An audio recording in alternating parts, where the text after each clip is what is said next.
જય શ્રી કૃષ્ણ ફ્રેન્ડ્સ, આજે આપણે મેંગો આઈસ્ક્રીમ બહાર માર્કેટમાં મળે છે એના જેવો જ ક્રીમી અને ટેસ્ટી ઘરે બનાવવાના છીએ અને એ પણ એક જ કોથળી દૂધમાંથી 1 લીટર આઈસ્ક્રીમ બનીને તૈયાર થશે। એક વખત તમે આ રીતે આઈસ્ક્રીમ બનાવી લેશો તો બહારથી લાવવાનું તમે ક્યારે પણ પસંદ નહીં કરો। તો આઈસ્ક્રીમ બનાવવા માટે આપણે અહીંયા 1 કોથળી અમૂલ ગોલ્ડનું દૂધ લેવાનું છે।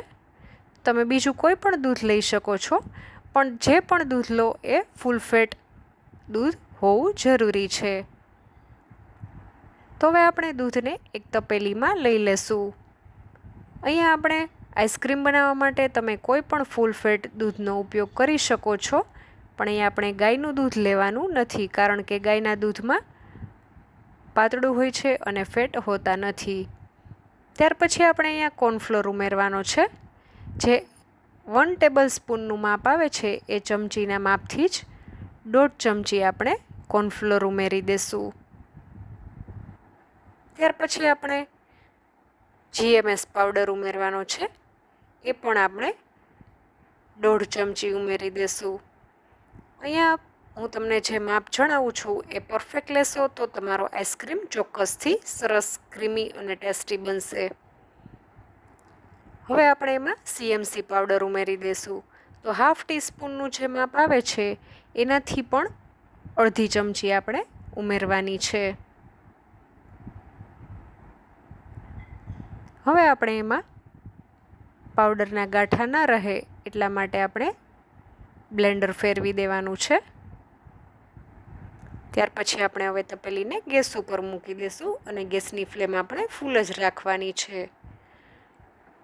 આ રીતે આપણે દૂધને સતત ચલાવતું રહેવાનું છે, કારણ કે કોર્નફ્લોર ને બધા પાવડર ઉમેરેલા છે તો તળિયે બેસી ના જાય।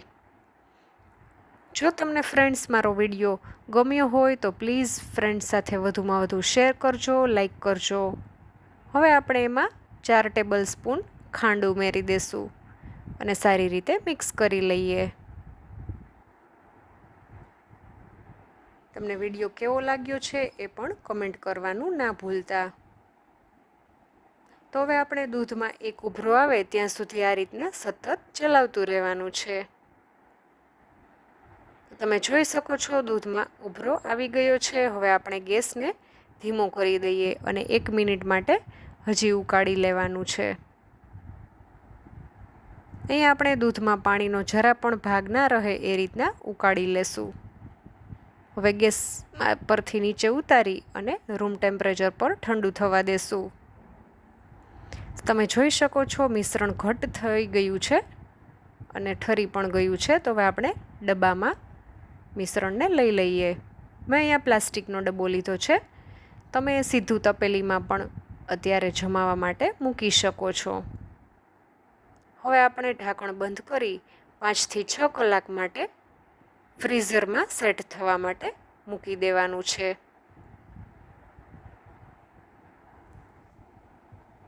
5 થી 6 કલાક થઈ જાય એટલે આપણે ફ્રીઝરમાંથી બહાર કાઢી લેશું।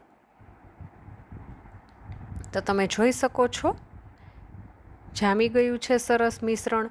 હવે આપણે ચમચાથી બધું બહાર કાઢી લેશું અને એક બીજા મોટા બાઉલમાં લઈ લેવાનું છે અને હવે આપણે બીટરની મદદથી એને બીટ કરી લેવાનું છે 2 મિનિટ માટે।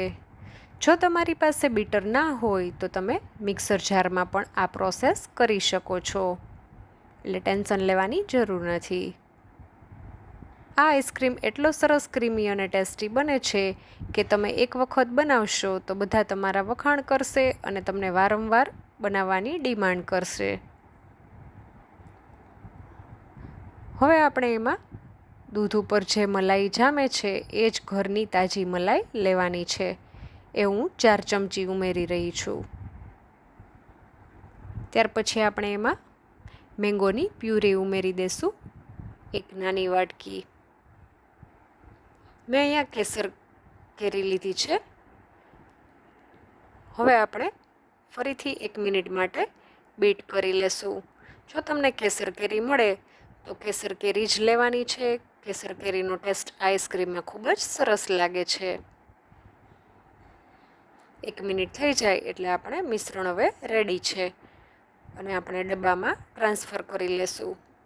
મેં અહીંયા પ્લાસ્ટિકનો ડબ્બો લીધો છે. તમે એલ્યુમિનિયમ કે સ્ટીલનો ડબ્બો પણ લઈ શકો છો, પણ એરટાઇટ હોય એ વાતનું ખાસ ધ્યાન રાખવાનું છે. હવે આપણે ઢાંકણ બંધ કરી અને ફ્રીઝરમાં 7 થી 8 કલાક માટે મૂકી દેશું.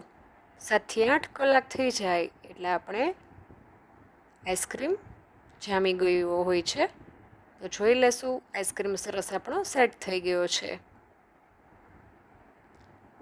હવે આપણે સર્વિંગ બાઉલમાં લઈ લઈએ. આઈસ્ક્રીમમાં તમે કેરીના નાના પીસ કરીને પણ નાખી શકો છો. મેં અહીંયા ઉપરથી પીસથી ગાર્નિશ કર્યો છે આઈસ્ક્રીમને. તો તૈયાર છે આપણો મેંગો આઈસ્ક્રીમ. બિલકુલ બહાર જેવો જ ક્રીમી અને ટેસ્ટી, બજાર જેવો જ તૈયાર થાય છે. જો તમને વિડીયો ગમ્યો હોય તો પ્લીઝ વધુમાં વધુ શેર કરજો, લાઈક કરજો. ફરી મળીશું નવા વિડીયો સાથે. ત્યાં સુધી આવજો.